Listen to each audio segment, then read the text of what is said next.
Oi, pessoal. Na aula passada nós vimos monômios e hoje nós vamos ver polinômios, tá? Então, não sei se parece familiar para vocês, mas eu vou identificar aqui. Olha só, isso daqui é um monômio. Esse daqui também é um monômio, esse daqui também é um monômio, esse é um monômio, esse também e esse também é um monômio. Esse aqui, a letra que vem com ele é uma letra elevada a zero. Pode ser um x elevado a zero? Pode. Pode ser um a elevado a zero? Pode. Pode ser um, sei lá, um t elevado a zero? Pode. Tá? Porque essa letra elevada a zero, qualquer número elevado a zero é 1. E 1 vezes 1 vai ser do mesmo jeito. Por isso que ele aparece sozinho aqui, tá? Mas todos esses aqui são monômios. E o que acontece quando você tem somas algébricas entre monômios? Acontece que você tem um polinômio. Nós vimos que os monômios eles recebem nomes diferentes de acordo com a quantidade de termos que eles têm, né? Se você tem uma expressão dessa, que tem vários termos, então ela é um polinômio, porque ela tem mais de 4 termos. Se você tem uma expressão que só tem um, aí ela aparece com o nome de monômio, tá? Se tem 2 termos, é um binômio, bi de 2, tá? Com 3 termos, é um trinômio, que vem de 3. E a partir de 4 termos, já é um polinômio, não tem mais nome especial, tá? Então, o que acontece? Nada mais é do que quando você tem vários polinômios sendo somados algebricamente, tá? Essa soma que eu falo, soma algébrica, pode ser uma soma ou uma subtração, tanto faz. E aí nós temos aqui a forma reduzida. Como você identifica a forma reduzida de um polinômio? Como calcular a forma reduzida dele? A forma reduzida nada mais é do que você fazer as adições e subtrações, as reduções entre todos os termos semelhantes que tiver nesse polinômio. Nesse caso aqui, a gente tem um polinômio que não está na sua forma reduzida. E eu sei disso porque aqui aparece um x ao quadrado, aqui também aparece um x ao quadrado. Então, se ele tivesse na forma reduzida, eu não poderia ter os x ao quadrado separados, entende? Aqui tem um x, o outro x está lá longe. Então, se tivesse na forma reduzida, isso não poderia acontecer. E os x e y também estão fora do seu lugar, estão distantes um do outro. Então, para eu calcular a forma reduzida de um polinômio, a primeira coisa que eu tenho que fazer é reescrever todos esses monômios aqui de maneira que aqueles que têm a parte literal igual, eles fiquem bem juntinhos um do outro, tá? Para que eu possa fazer as operações. Então, eu vou reescrever esse monômio aqui embaixo. Lembre sempre de quando você for mudar algum termo de lugar, você levar ele junto com o sinal, tá? Nesse caso aqui, por exemplo, tenho menos 4xy. Eu circulei aqui deixando os sinais de fora para que vocês vissem que isso é uma adição ou subtração algébrica entre monômios, tá? Então, eu deixei esses sinais aqui fora desses círculos que eu fiz para que vocês identificassem que tipo de operações estão acontecendo aqui, que tipo de contas estão acontecendo aqui. Mas quando você for movimentar, você for mexer com esses termos de lugar, você precisa levar o sinal deles junto. Por exemplo, o sinal desse menos 4x aqui é um menos. Então, quando eu for movimentá-lo, eu vou ter que pegar ele com o sinal dele junto. O sinal de um monômio é sempre o que vem, no caso para vocês, à esquerda. O que vem à esquerda dele, tá bom? Então, qual é o sinal que tem aqui? Quando não tem nada, tá no começo de uma expressão, não tem nada, a gente já sabe que é mais. Porque se fosse menos, eu era obrigada a colocar. Eu já falei isso em outros vídeos por aqui. Daí o sinal desse daqui é o mais, o sinal desse aqui é mais, o sinal desse aqui é menos, o sinal desse aqui é mais. Então, vamos reescrever aqui todo mundo, de maneira que os termos semelhantes fiquem juntinhos.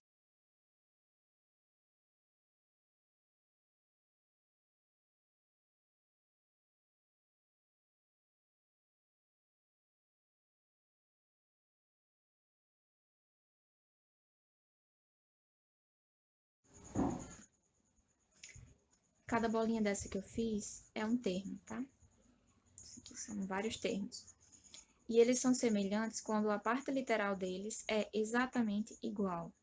Então, esse camarada aqui, x ao quadrado, é semelhante a esse outro camarada aqui, x ao quadrado. Como é que eu sei disso? Porque a parte literal deles é igual. Esse menos 4xy é semelhante a esse mais 2xy, porque a parte literal deles é exatamente igual. Tá certo? Então, eu vou reescrever aqui esse polinômio de maneira que os termos semelhantes fiquem próximos uns dos outros. Então, 2x ao quadrado, cadê o outro x ao quadrado? Tá aqui. É mais x ao quadrado. Mais 3x, outro x, aqui. Menos x. Menos 4xy, mais 2xy. Acabaram-se as letras, agora é só colocar mais um. Esse camarada aqui é o termo independente, a gente vai falar dele já já. Então, o que é que acontece? Eu vou pegar esses termos semelhantes aqui e eu vou somá-los, tá? Da seguinte maneira, funciona. Eu vou...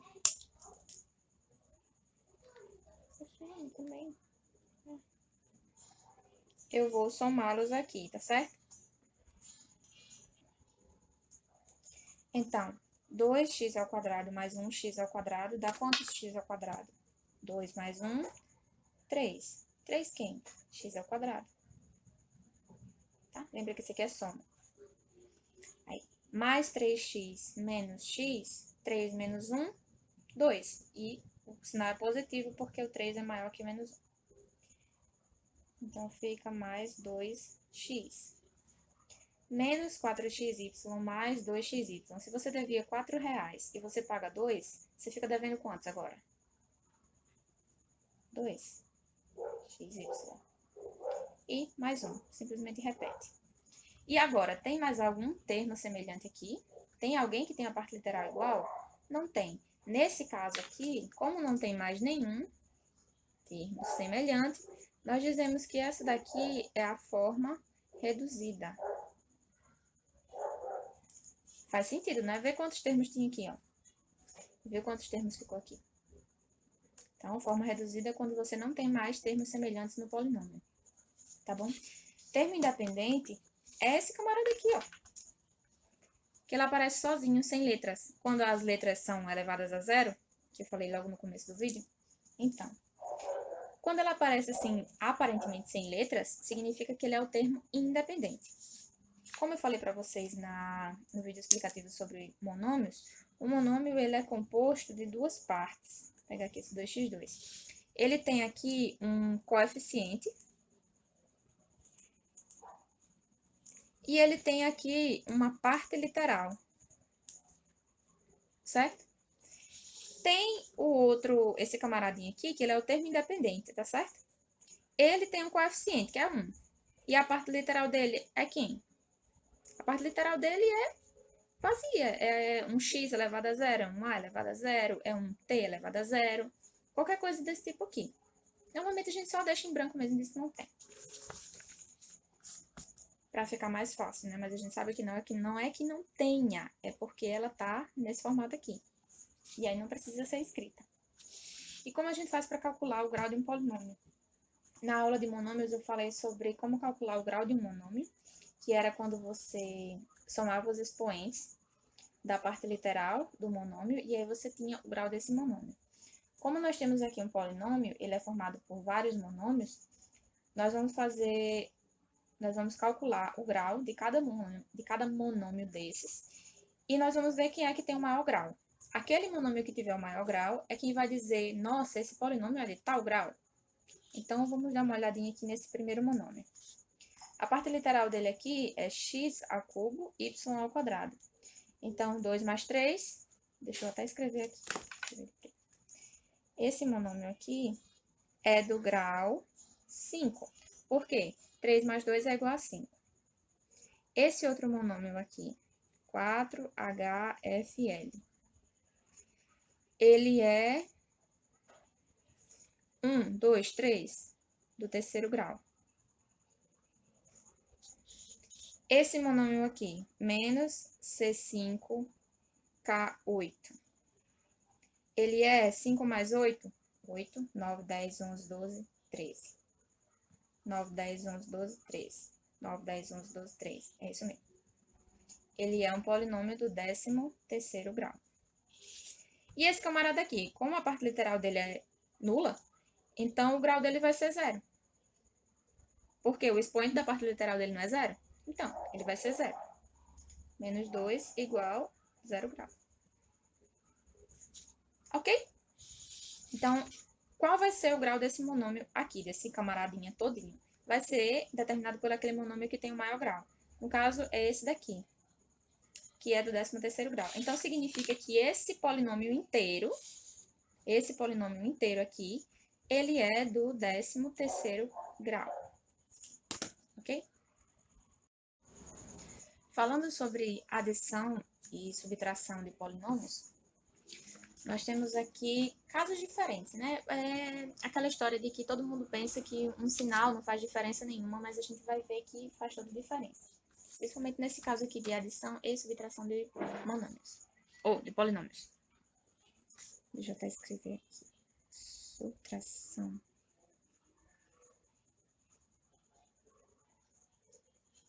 Polinômios. Ok. Então, vamos lá. A gente tem aqui dois polinômios. A, que é igual a 4y à quinta, v à quarta, menos x menos 2. E b é igual a 2x mais 4 menos 3y à quinta, v à quarta. Eu tenho esses dois polinômios aqui e a pergunta é, se eu somar A mais B dá o quê? A é esse camarada todo, B é esse camarada todo. Quando eu somar os dois vai dar o quê? Então, na adição de polinômios não tem muito mistério, não. Vocês simplesmente, a conta que vocês têm que fazer é essa daqui, ó. 4y à quinta v4 mais x menos 2, mais 2x mais 4 menos 3y à quinta v à quarta. Ok, esse polinômio mais esse polinômio.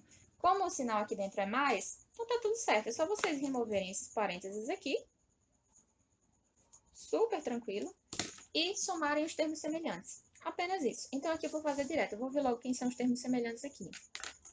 Nós temos aqui esse camarada, y à quinta v à quarta, que é semelhante a esse camarada aqui. Esse camarada aqui, deixa eu mudar a cor. Esse camarada aqui é semelhante a esse camarada, porque a parte literal deles é igual. E nós temos aqui dois termos independentes, né? Tem o menos 2 aqui e tem o mais 4 aqui. Então, vamos reescrever esse polinômio da mesma maneira que nós fizemos com esse outro aqui.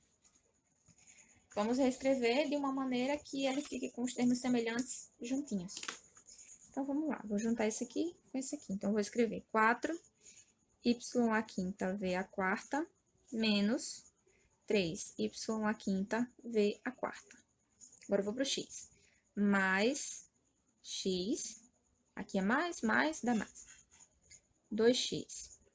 E menos 2 mais 4. Ok.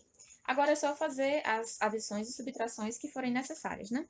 4 menos 3 dá 1. Então, eu tenho aqui 1y à quinta v à quarta. Então, esse aqui já foi. Acabou com ele. Mais 1x mais 2x dá 3x. Se você devia R$2 e você pagou com R$4, sobrou quanto? Sobra 2? Então, mais 2. Ok. Como não tem mais nenhum termo semelhante, esse daqui já é o nosso resultado. A soma de A mais B dá isso daqui. E essa já é a forma reduzida desse polinômio, tá? Para a subtração é parecido, mas tem uma pequena diferença, porque ao invés de ter esse mais aqui, a gente vai ter um sinal de menos. E esse sinal de menos colocado nesse lugar aqui, antes de um parêntese, ele altera o sinal de todo mundo que está aqui dentro, tá? O que acontece, na verdade, é que é como se tivesse um 1 escondido aqui, certo? Esse 1, quando você coloca um sinal de menos aqui, o que vai acontecer é que você vai precisar multiplicar ele por esses outros aqui. E isso vai fazer com que o sinal de todos eles se alterem. Então, para evitar uma maior quantidade de cálculos, o que a gente faz é aceitar que quando tem um menos antes de um parêntese, ele altera o sinal de todo mundo que está dentro do parêntese. Então, na prática, ele vai ser assim. Vai estar da mesma forma, 4y à quinta v à quarta mais x menos 2. E agora vai ser menos. Eu vou ter 2x mais 4 menos 3y à quinta v à quarta. Ok. Então, no caso da soma, a gente simplesmente podia tirar os parênteses e fazer a soma tranquilo, porque era todo mundo mais. E o sinal de mais aqui antes do parênteses, ele não altera o sinal de quem está aqui dentro. Quem é menos vai continuar menos, quem é mais vai continuar mais. No caso da subtração, isso não acontece. Esse menos aqui, ele vai mudar o sinal de todo mundo aqui. E só daqui. Porque vocês lembram que o sinal é que tá à esquerda, né? O sinal dessa galera aqui, desse parêntese aqui, é mais. E o mais a gente já viu que ele não altera o sinal de quem tá dentro do parêntese, né? Então, só esse parêntese aqui é que vai ter os sinais trocados. Então, quando eu for reescrever, eu vou ter que mudar o sinal de todo mundo aqui. Eu poderia pular direto para essa parte de colocar os termos semelhantes juntinhos, mas eu vou colocar um passo a mais para que vocês percebam essa mudança do sinal. Então, quando eu for tirar os parênteses, eu vou fazer da seguinte forma. Esse aqui não vai mudar nada, porque o sinal dele é positivo. Então, 4y à quinta v à quarta mais x menos 2. Ok. E aqui eu vou começar a escrever todo mundo com sinal trocado. Então, esse aqui que era mais 2x vai ficar menos 2x. Mais 4 vai ficar menos 4. Menos 3y à quinta v à quarta vai ficar mais.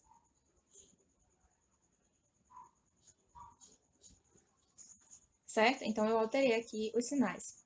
Agora, eu vou reescrever todo mundo, deixando os termos semelhantes próximos uns dos outros. Então, vai ficar 4y à quinta v à quarta mais 3y à quinta v à quarta. Acabou esses aqui, agora eu vou com x. Mais x menos 2x menos 2 menos 4.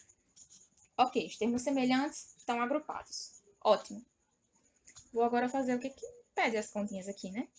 4 mais 3, 7. 7 quem? 7y à quinta, v à quarta. X menos 2x. Se você tinha R$1 e quer comprar um negócio de 2, você vai ficar devendo R$1 ainda, né? Então, vai ficar menos x. Menos 2, menos 4. Se você devia 2 e você pegou emprestado mais 4, você fica devendo 6. E é isso. Acabou.